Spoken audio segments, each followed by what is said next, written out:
Claw now officially initiates its plan for world domination by using the powers of espers.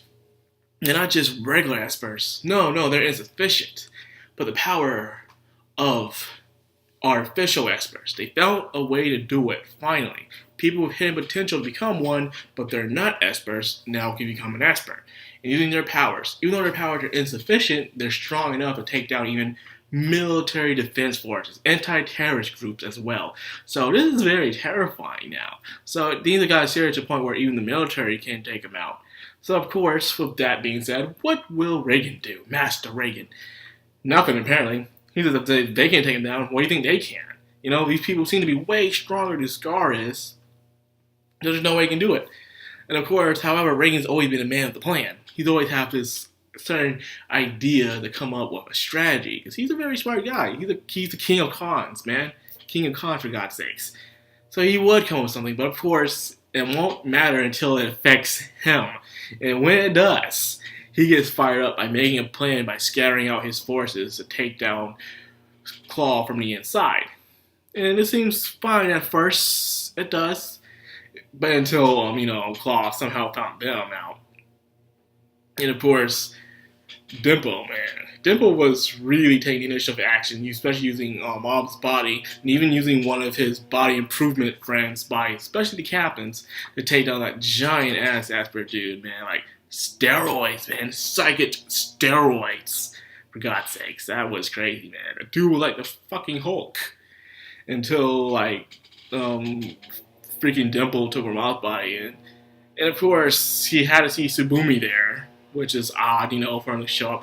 If you guys hear a lawnmower, forgive me for that. I've been waiting all day, but there's still a lawn out there for some freaking reason. Anyways, things were going their way at first until the Ultimate 5 got involved. And the Ultimate 5 are showing why they're the Ultimate freaking 5. They're not as fragile as the members of Scar was. In fact, they're more efficient, stronger, better, faster, all that good stuff. Even with careful strategy planning, it still wasn't enough to take down the Ultimate 5. So as long as the leader of Claw has the Ultimate 5, there's not much the others can really do until Mob wakes up. But however, that could be a freaking problem. Especially with the leader of Claw. The leader of Claw actually reminds me a lot of the principal from Assassination Classroom. If you guys haven't watched Assassination Classroom, it's one of my most favorite manga and shonen, actually. It's really good, by the way. You should check it out. Both manga and anime. In fact, you can just watch the anime, but I'm getting off point here. Anyways, the leader of Claw reminds me so much of the principal is his ideology. The principal was kind at first until something happened, and then he realized that it's better to think for himself and not care about the opinions or ideals of others. Therefore, he was able to exceed through his own expectations. So yeah, the leader of Claw has that same kind of ideology, just like the principal from Assassination Classroom. I found that very interesting. And when you have some type of thing like that, even though you have strong followers, they themselves won't agree with your ideology. But however, just because they recognize and respect your talents, they will follow you to the very end. So that's part of what's going on. So I'm guessing some of the members of Claw don't fully agree with how the leader are doing things, but nonetheless, they follow him because they know he'll get the job done. That was very interesting. And it was also funny.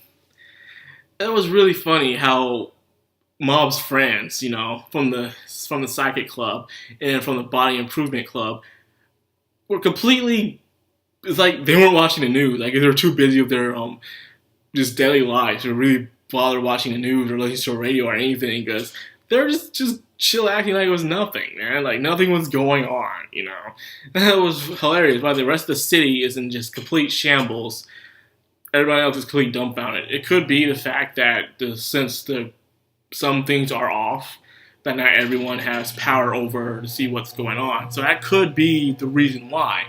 But nonetheless, I found it freaking hilarious. In a way. And then speaking of the Body Improvement Club, how they were defending Mob and how the captain was truly respecting Mob in a way. I gotta say again, Mob has good friends. Mob would not be who he is today if it wasn't for his friends backing him up like that. Because in a way, just like in the dream world he was in, he could have been put into a world where he had no one supporting him or encouraging him to do better, and he could just fall into darkness like anybody else would. But he was blessed enough to actually have some good friends to encourage him to do better, to become better. And we get to see that in this episode, especially with the captain, how, he was struggling against one of the Ultimate Fives.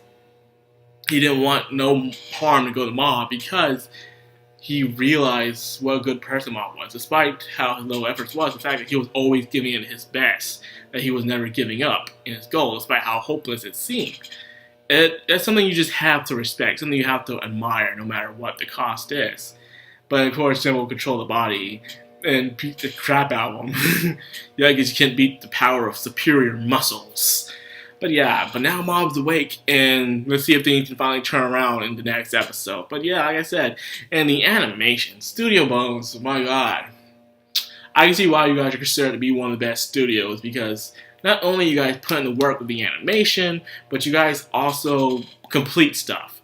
I'm going to say this right now, a lot of anime studios out there will create an anime, but they'll never complete it or give it another season for it to be completed, and it really sucks. So I'm glad studios like Bones have this initiative to at least finish their stuff, even if it goes straight into the original content area. At least they have that kind of goal in mind, which I highly respect. Let's face it, it's hard to be an anime fan because you never get to see your stuff completed, and it sucks. It really does. So it's nice to see a studio out there to do that job. So I'm just giving a little shout out to Studio Bones, saying good job, always sticking to your guns and everything. So anyway, that's what I got to review. It was a very, very fast-paced episode because it was a very action-oriented. It was setting things up to the next stage and see how things were countered around thanks to Claw and Scar. And speaking of Scars, yes, other members of Scars is still joining part of Claw and everything. So there's that as well. So anyway, that's all I got to review. I hope you guys enjoy Mob Psycho much as I am. And if you enjoyed this video and you enjoy this content, don't forget to like, comment, subscribe, and of course, hit that bell icon so you get notified. Madcrownxox, sign out.